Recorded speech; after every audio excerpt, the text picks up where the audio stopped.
AI 쪽은 저희는 조금 다른 것 같아요. 온 디바이스 AI 제품의 출시가 올해부터 본격화돼서 모멘텀이 강해지는 그런 상황이다. AI 시장이 개화되는 비교적 초기 전반부에 있다라고 생각이 돼서 그런 관점에서의 투자는 계속 강화해야 된다라고 보고 있어요. 25bp냐 50bp냐 굉장히 중요하게 그만큼 이제 유연성이 있기 때문에 가능해졌다라는 거죠. 그렇기 때문에 미국 경제가 연착륙을 할 수 있다라는 기대감도 한층 높아졌다라는 것이 지금의 포인트다라고 분명히 말씀드릴 수가 있겠습니다. 지난 2023년 그리고 올해 상반기까지는 벤치마크로 나스닥 인덱스를 지금은 조금 더 벤치마크로 더 적합하다고 생각을 해요. 네. 분산 투자를 좀 더 강화한다라는 의미가 기본적으로 있습니다.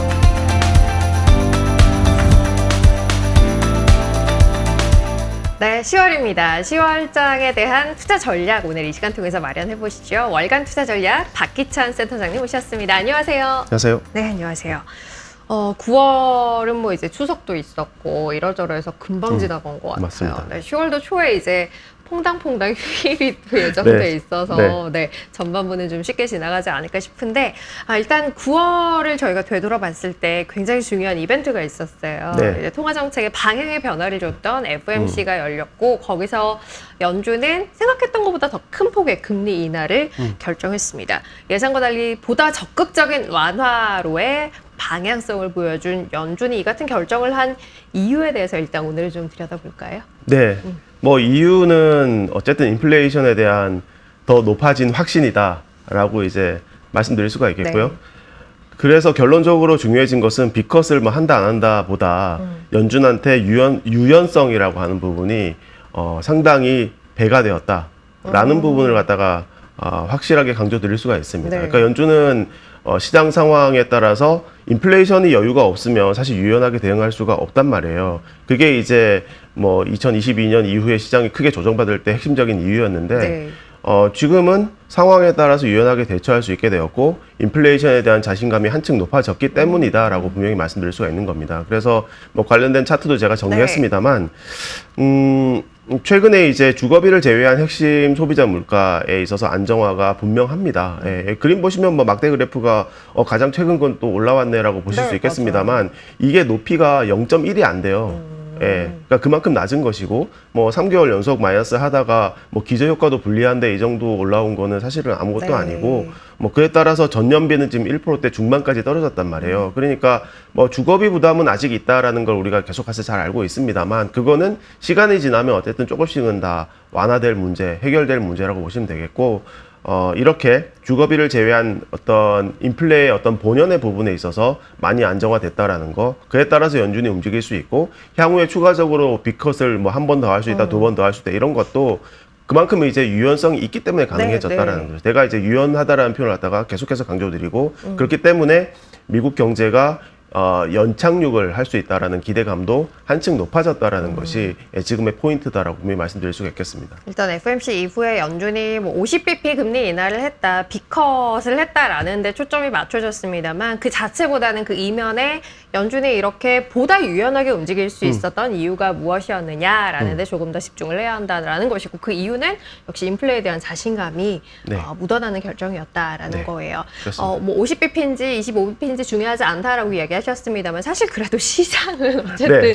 25bp냐 50bp냐 굉장히 중요하게 또 보고 있고 반응을 또 하고 있어요. 앞으로 네. 이제 남아있는 기간 동안 연내에 추가적으로 B컷 50bp 추가 인하할 수도 있지 않을까라는 생각들도 하는 것 같은데 어떻게 보세요? 네, 인플레이션은 일단 조건이 갖춰졌다고 봅니다. 50을 충분히 더 할 수 있다.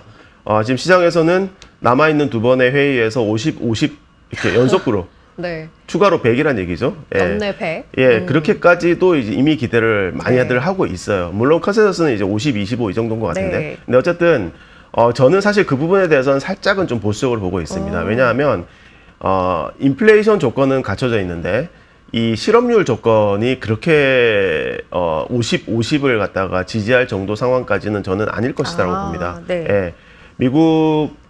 저는 미국의 연말 소비 데이터가 그렇게 나쁘지 않을 걸로 보고 있고요. 일단은 디스인플레이션 때문에 미국 가계 구매력이 개선됐어요. 그래도. 네. 그러면서 실질 소비가 좋아질 수 있다라는 실제로 그게 이제 확인이 되고 있고 뭐 관련해서 저가 소비재 주가도 좋아요 지금. 그런 부분 우리가 체크를 해야 되고요. 그리고 제가 이 차트에서 준비한 거는 네. 지금 미국 그 1인당 노동 시간이 회복세를 보이기 시작을 했습니다. 자, 여기 이제 그림 오렌지색인데 왼쪽에 네. 이게 이 오렌지색은 올라가면 노동 시간이 줄어드는 거고요. 네. 낮아지면 노동 시간이 개선되는 겁니다. 제가 약간 축을 이제 거꾸로 그려놓은 거예요. 네, 노란색, 네, 오렌지색 선은요. 예, 그래서 지금 살짝 아래로 꺾이는 그림이 나타나기 시작을 했거든요. 이게 이제 노동 시간이 다시 좀 개선되기 시작했다는 걸 보여줍니다. 근데 이 노동 시간은 실업률의 선행 지표란 말이에요. 네. 예, 그래서 다시 노동 시간이 회복세를 띈다라는 것은 실업률이 계속해서 올라갈 가능성을 낮춰주고 있다라는 의미로 해석을 하셔야 한다는 겁니다. 네네네. 그래서 저는 일단은 이번 연말에 미국의 실업률이 지금보다 더 높아져가지고 뭐 4.4, 4.5 이상 이런 식으로 이제 갈 가능성에 대해서는 비교적 낮은 상황이다라고 일단은 판단을 하고 있습니다. 예, 그리고 저는 한 발 더 나아가서 제가 지난번에 왔을 때도 이제 말씀드렸습니다만 연준의 금리 인하 이후에는 결국은 경기 회복이 언제 진행될 것인가에 네. 대한 논의도 조금씩은 활발해질 걸로 보고 네. 있고요. 저희는 과거의 평균적인 경험을 감안했을 때 내년 중반경에 턴어라운드가 가능해지는 상황일 것으로 생각을 하고 있어요. 그래서 예, 그런 부분에 대한 기대감도 조금씩은 생겨날 수 있다 이렇게 보고 있습니다. 그래서 일단은 빅컷에 대해서는 저희는 조금은 보수적이다고 말씀드리겠고, 네. 뭐 채권에 대해서는 저희는 좀 중립적인 의견을 말씀드립니다. 왜냐하면 일단은 빅컷이 아닌 경우에는 당연히 채권 시장이 좀 별로겠죠, 당연히. 네. 근데 빅컷이 추가된다 하더라도 연착륙에 대한 기대감이 커지게 되면 중장기물 금리는 빠지기가 어려워요. 단기물은 빠지겠습니다만. 네네네. 예, 그런 관점도 같이 좀 생각하실 필요가 있습니다. 일단 연말 소비가 생각보다 괜찮을 가능성이 있다라는 것이고 이제 선행 지표를 봤을 때는 실업률도 추가적으로 더 오르는 부분에 대해서는 다소 보수적인 입장이시다라는 네.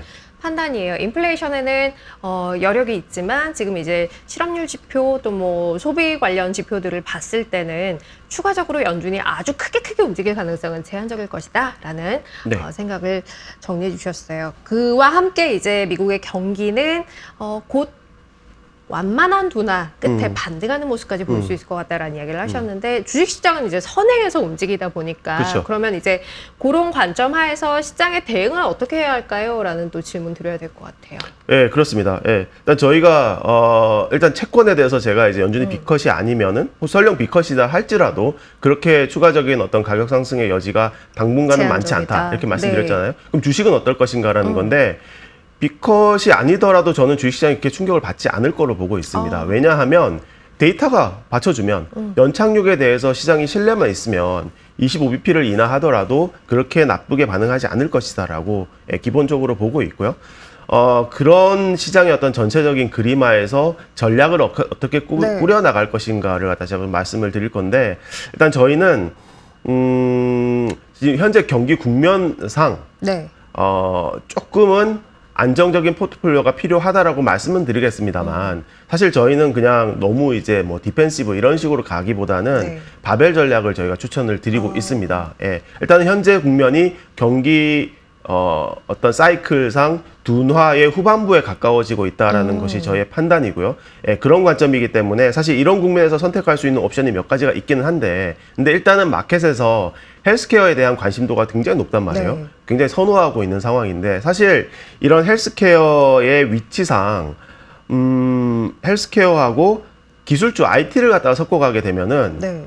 일단 여기 그림에서도 좀 이해하실 수 있겠습니다만 약간 평균적인 그림을 유틸리티 같은 어떤 방어주에 비슷한 위치로 잡아갈 수 있단 말이에요. 예. 양 끝단에 있는 것들을 같이 가져가기 네. 때문에 중간 네. 정도의 성과를 기대할 수 있다는 거죠. 네, 그렇습니다. 그러니까 유틸리티 이런 업종의 비중을 높여갈 수도 있어요. 근데 일단 현재 마켓은 헬스케어에 대한 관심도가 굉장히 높기 네, 때문에 네. 이거를 베이스로 해서 딱 잡아놓으면은 현재 우리한테 필요한 것은 디펜시브 스탁이 더 필요한 게 아니고 IT 같은 약간의 경기를 좀 더 앞서가는 네. 예, 그런 쪽의 업종을 갖다가 좀 더 가져가는 것이 분명히 필요하다라고 저는 말씀을 드리겠습니다. 그래서 일단은 헬스케어하고 IT에 대한 바벨 포지션이 현재 우리 포트폴리오에 되게 중요하다라고 네, 일단은 네. 말씀을 드리겠고요. 예. 근데 그 이제 IT의 중심에 있다고 할 수 있는 AI 테마에 대해서는 사실 최근에 이제 고점에 대한 걱정들이 좀 있는 상황이기는 해요. 물론 네. 마이크론 이제 실적 발표 이후에 약간 또 그 부분이 희미해지고 있기는 합니다만 그에 네. 대해서는 어떻게 보세요? 우리한테 지금 이제 두 가지 사이클이 움직이고 있다고 말씀드리고 싶은데요. 네. 일단은 우리 전통적인 뭐 컨벤셔널 이런 얘기 하지 않습니까? 그런 식으로 따지게 되면 그런 게 필요해요. 그러니까 지금 이제 경기 사이클상 둔화의 어떤 후반부라고 말씀드리지 않았습니까? 네. 회복을 기다려야 되는 시점인 거죠. 예, 그런 관점에서는 D램 관련된 사이클은 아직은 좀 눈높이를 낮게 가져가실 필요가 있어요. 그건 컨벤셔널 쪽인 관점에서 그런 거고요. 근데 AI 쪽은 저희는 조금 다른 것 같아요. 예, AI 쪽은 지금 사이클이 올라오고 있는 상황이고 이게 꺾이기에는 여러 가지 이벤트가 너무 많이 대기하고 있다라고 생각을 하고 있습니다. 일단은 온 디바이스 AI 제품의 출시가 올해부터 본격화돼서 내년도에 더 모멘텀이 강해지는 그런 상황이다라는 것이 일단 첫 번째 포인트이고요. 네. 두 번째는 우리 IT 서비스 시장이 되게 이제 크지 않습니까? 네. 디바이스보다 훨씬 더 큰 시장이란 말이에요, 이미. 근데 이쪽의 시장이 생성 AI 중심으로 재편되고 있다라는 거죠. 그러니까 이런 상황에서 우리 빅텍들이 기존의 어떤 서비스 방식으로 고수하기에는 너무 위험하다라고 말씀드릴 수밖에 없어요. 결국은 생성 AI에 대한 투자를 더 강화시켜가지고 고객의 니즈에 더욱더 적극적으로 네. 뭐 우리 이제 공급이 수요를 창출한다 이런 얘기 하지 않습니까? 그렇죠. 네, 그러니까 그런 식으로 이제 움직이면서 그들의 어떤 수익화를 갖다가 적극적으로 도모할 가능성이 높다고 생각이 됩니다. 그렇기 때문에 지금은 뭐 수익화 논란을 제기하기에는 너무 시기상 맞지 않다. 예, 우리한테는 AI 시장이 개화되는 비교적 초기 전반부에 있다라고 생각이 돼서 네, 그런 관점에서의 투자는 계속 강화해야 된다라고 보고 있어요. 이쪽으로의 투자 자체가 빅텍 중심으로 해서 여전히 강하게 유입될 가능성이 높아 보인다라는 네. 것이고 때문에 네. 지금 상황에서 뭐 수익화가 너무 오래 걸리지 않겠느냐 또는 고점이다 뭐 이런 부분에 대한 논란은 너무 이르다 시기상조인 것 같다라는 네, 그렇습니다. 이야기이신 것 같아요. 그래서 이제 네. 투자 관점에서도 역시 AI 중심의 테마에 대한 투자는 여전히 유효하다라는 네. 이야기로 정리를 할 수 있을 것 같고 지금 뭐 헬스케어, IT, AI 그 안에서도 뭐 이런 이야기들 드렸는데 쭉 정리해서 그러면 어떤 부분들 가지고 투자를 해야 합니까? 라는 질문을 드리죠. 지난달에는 저희가 이제 좀 분산해서 갑시다라는 네. 이야기를 드렸던 바 있어요. 네, 맞습니다. 그런 어떤 분산 투자 컨셉은 저희가 계속 가져가려고 말씀을 드립니다. 예, 그래서 그러니까 저희가 벤치마크를 볼 때 네. 항상 이렇게 얘기를 말씀드릴 수가 있을 것 같아요.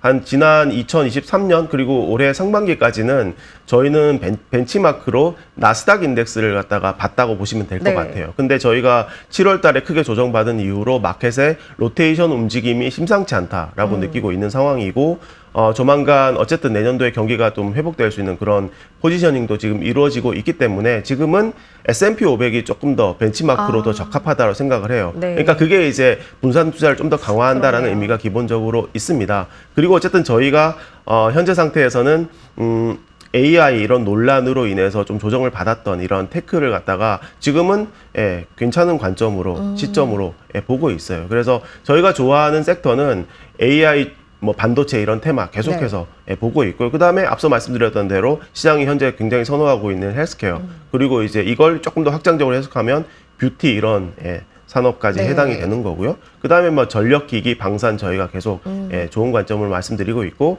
최근에는 어쨌든 해리스 트레이드 가 조금 유력해지는 대선 방향이라서 앞두고. 단기적으로는 친환경 테마도 괜찮다라는 관점입니다. 네, 섹터뿐 아니라 이제 네. 지역적인 면에 있어서도 분산 투자에 대한 이야기를 또 드렸던 바 있어요. 그렇습니다. 지역에 대해서는 저희가 기본 아이디어가 강달러 국면이 끝났을 가능성이 높다. 네. 내년도 특히 내년도로 가면은 달러 약세 환경이 약간 최근에 약간 이르게 좀 달러 약세 환경이 형성되고 있다라고 느껴지긴 하는데 어쨌든 달러 약세로 가게 되면은 너무 미국 중심보다는 글로벌 분산 투자가 분명히 필요합니다. 네. 그런 관점이고 그리고 미국에서 저희가 인도를 최선호하는 것은 계속 여전히. 유지를 하고 있습니다. 네. 알겠습니다. 네. 반도체 중심의 IT, AI 관련 테마에 대한 관심 그리고 앞서 이야기 드렸던 헬스케어 이외에도 전력기기, 방산도 단기적으로는 친환경 네. 테마에 대한 관심 이렇게 이야기를 드렸어요. 이외에도 인도라는 지역에 대한 관심은 여전히 가져보자라는 관점에서 이야기 드렸고요.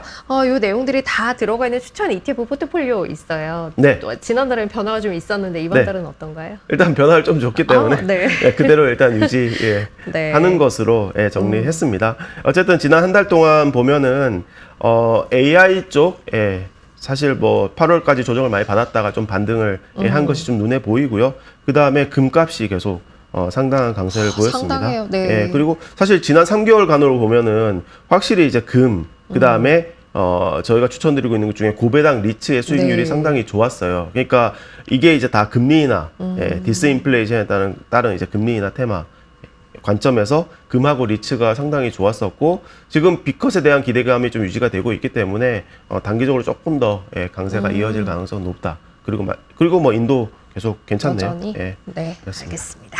자, 이렇게 10월장에 대한 이야기 간략하게 나눠봤습니다. 뭐 생각하는 것보다 나쁘지 않은 환경이 유지될 가능성이 조금 더 커 보인다라는 관점 하에서 분산 전략에 대한 관점은 그대로 유지하겠다라는 의견까지 함께 드렸으니까요. 참고하셔서 10월에도 성공적인 투자하시길 바라겠습니다. 저희는 11월에 다시 인사드릴게요. 박희천 센터장님 함께했습니다. 고맙습니다. 고맙습니다.